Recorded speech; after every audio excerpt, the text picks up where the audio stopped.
Imagine que em algum lugar dentro de você existam imagens que você nunca viu, sons que você nunca ouviu, mas que, de alguma forma, já reconhece. Carl Jung chamou isso de inconsciente coletivo, um espaço onde moram símbolos, histórias e arquétipos que atravessam culturas, épocas e geografias.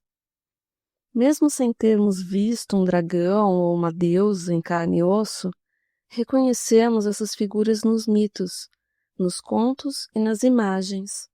Elas são familiares porque pertencem a uma camada profunda da mente humana. São como moldes invisíveis que estruturam o que sentimos e pensamos.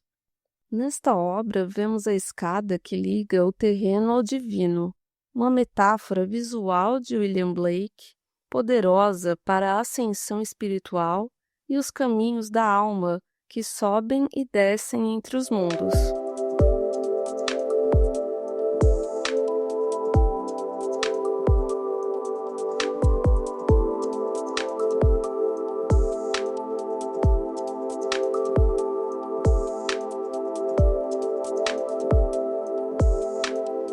Jung observou que esses padrões simbólicos se repetiam em sonhos, mitologias e nas artes de diferentes povos. Culturas que nunca se encontraram desenhavam as mesmas figuras, contavam histórias semelhantes, falavam de heróis, monstros, sombras e luzes. Era como se existisse uma biblioteca universal dentro de cada um de nós.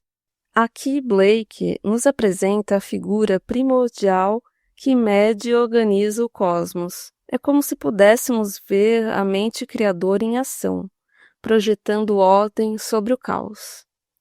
Em 1913, Jung atravessava um período de intensa crise pessoal. O que ele fez? Desenhou, pintou, esculpiu, produziu mandalas enquanto tentava entender o que se passava dentro de si. Ou seja, enquanto outros poderiam recorrer apenas à palavra, Jung foi buscar nas imagens uma linguagem mais profunda. E isso nos leva a um ponto curioso sobre o tempo atual. Quantas imagens você consome por dia? No Instagram, no TikTok, nos outdoors, nas embalagens? Somos bombardeados por símbolos. Mas quantos deles tocam o que realmente importa? Jung acreditava que havia uma diferença entre imagens superficiais e aquelas que emergem do inconsciente coletivo. E talvez, em tempos de excesso de estímulo visual, a gente precise reaprender a olhar. As mandalas que Jung desenhava, por exemplo, eram mais que arte.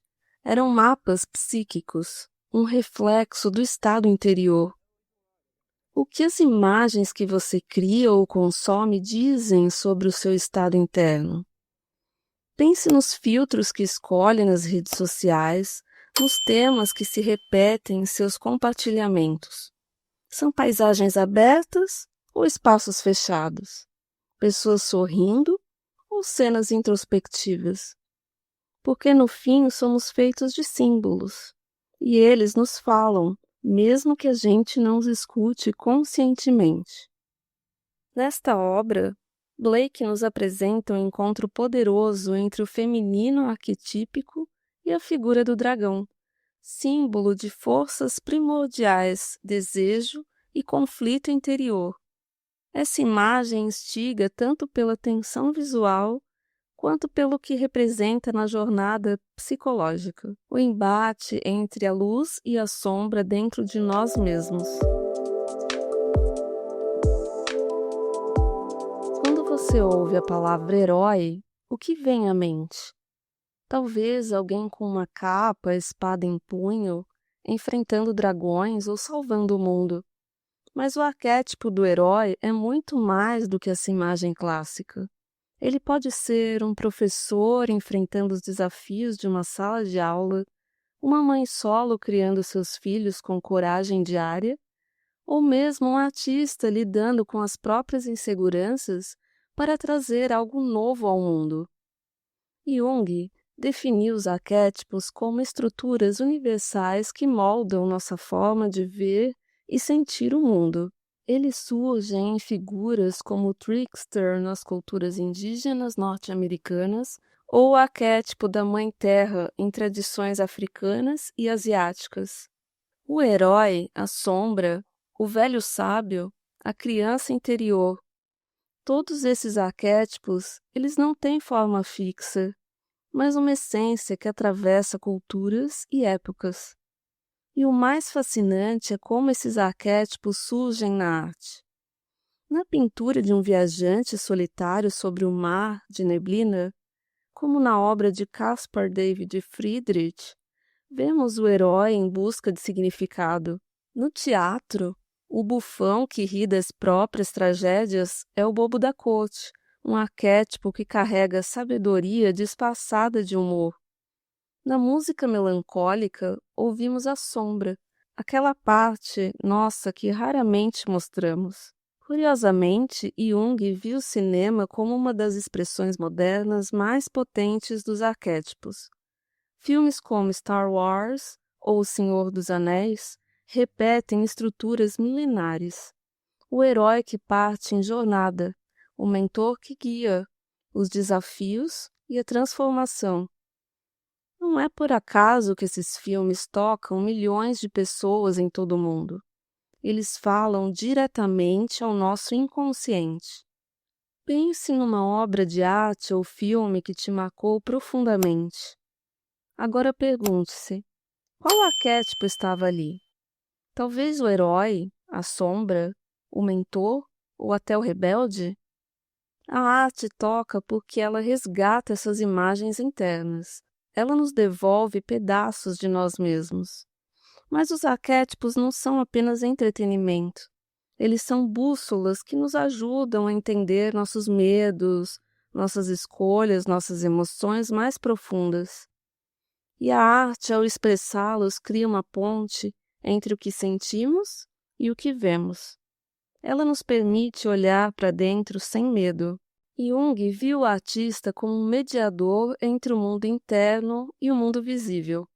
Mais do que alguém que pinta ou esculpe, o artista é aquele que traduz o invisível em matéria. Ele transforma símbolos que emergem do inconsciente em imagens que podemos ver, tocar e sentir. Isso aproxima da figura do alquimista, aquele que lida com a transformação, que manipula o oculto. E por que a alquimia? Porque, na visão de Jung, o processo criativo é como uma transmutação de metais. Parte de algo bruto, desordenado, mas que contém potencial de ouro.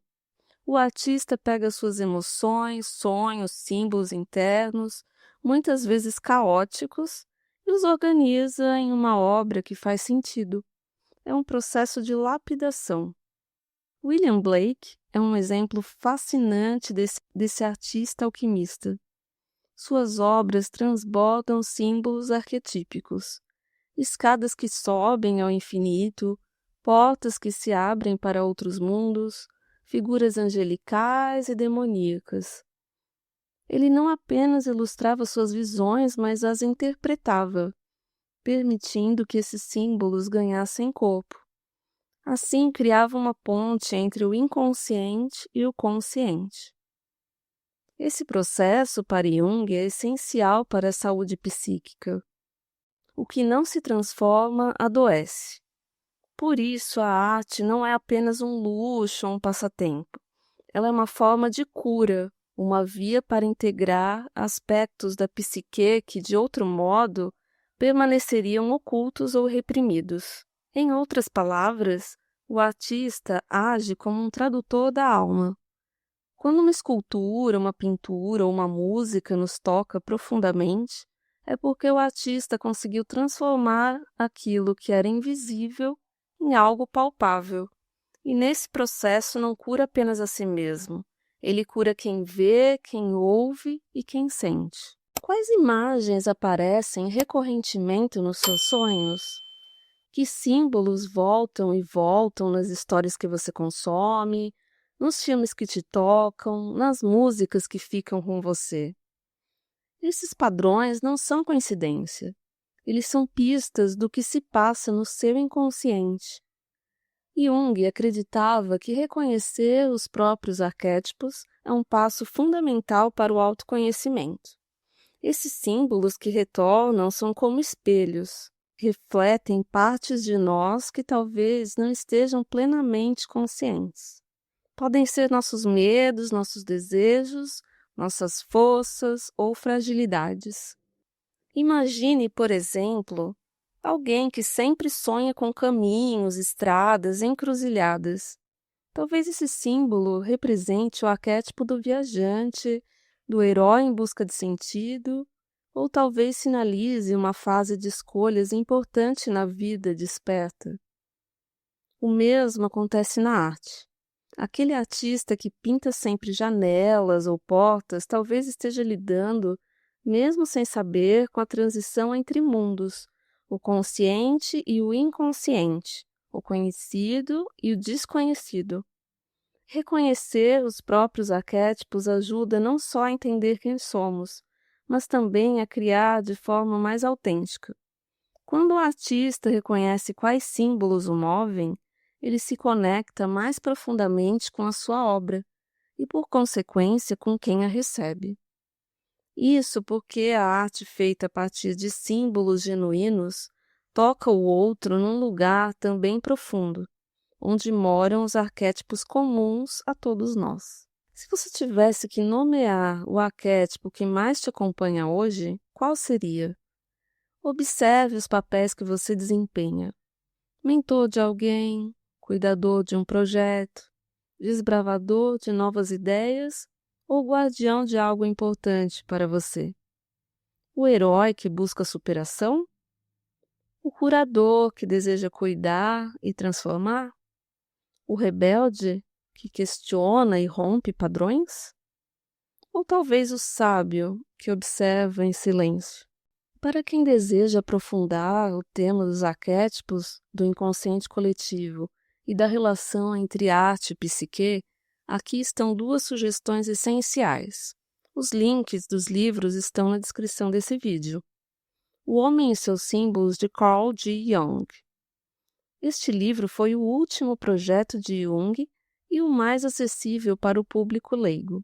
Ele apresenta os conceitos de arquétipos, inconsciente coletivo e simbolismo com exemplos visuais e linguagem clara. Uma verdadeira introdução ao mundo simbólico da psique. A Jornada do Escritor, de Christopher Vogler. Inspirado na obra de Joseph Campbell, este livro explora a estrutura narrativa baseada nos arquétipos, sendo muito utilizado por roteiristas e escritores. Ajuda a entender como esses padrões simbólicos aparecem nas histórias que consumimos e criamos. Se esse conteúdo fez sentido para você, se inscreva no nosso canal, ative as notificações e não perca o próximo vídeo. Obrigado!